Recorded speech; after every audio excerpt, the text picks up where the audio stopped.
Savinho is shit for this club's standards. He's not good enough and we should sell him.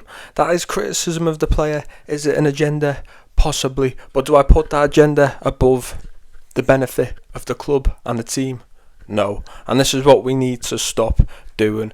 I know this seems like quite an obvious thing, and a lot of it will be Twitter people, but it's become too common nowadays where people would actually, they can't swallow the pride enough and be wrong on something and get hate for something, even if it benefits their team in winning games, potentially even winning trophies.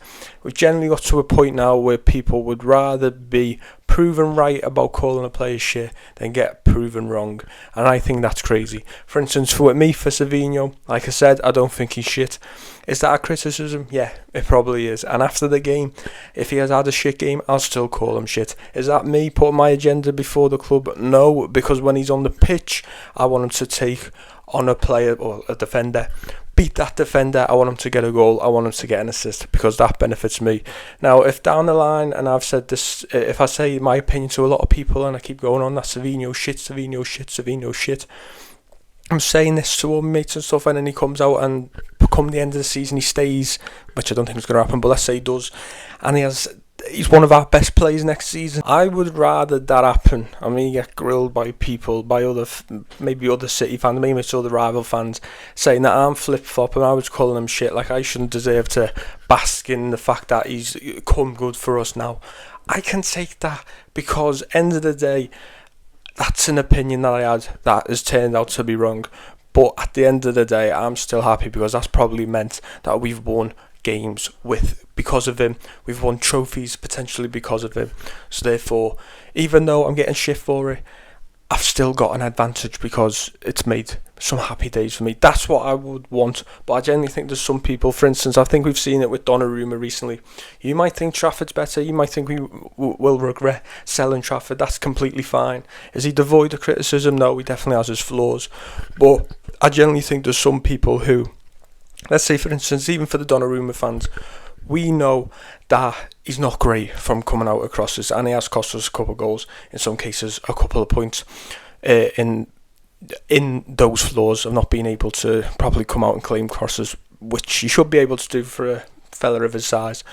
But I genuinely think there's some City fans who see that we've conceded a corner, Donnarumma's in goal, and they actually sit there and think to themselves, I hope we concede, I hope he comes out and misses the ball and they score, so that everyone who's on the Donnarumma side comes over to my side and has the same opinion.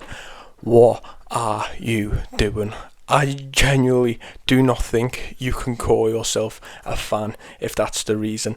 Now, you can come back at the end of the game if he's made that mistake and say, look, he's cost us goals, come on, like, this guy's not good enough. That's fair enough. But if you're watching a game and hoping that someone makes a mistake, even if it costs your team a goal, that to me is just crazy. And this is what kills teams. This is what makes fan bases toxic, because you get stupid people making stupid comments like that, and then there's sensible people who are getting behind the players when they're on the pitch are obviously going at those people for being stupid. And some people say, oh, you a happy clapper. No, I'm not a happy clapper, because a happy clapper is someone that just says everything good about the team regardless of how shit they're playing. Could lose 7 games in a row, it's alright, City, get behind them, whatever.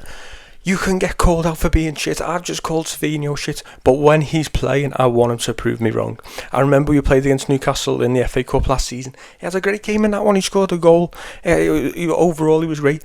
He hasn't done that consistently since, so I still have the same opinion of him. But if he had done, I wouldn't still be sitting here saying he's shit and that we should get rid of him. I'd be saying he's good. Now, people might then hear that I've previously called him shit and that we should get rid of him, and then he's gone and played well, and say, oh, well, you were calling him shit, you can't keep flip-flopping.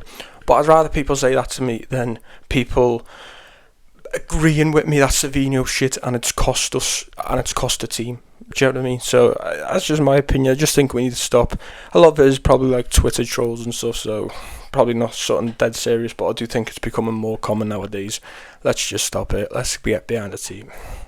Come on, City.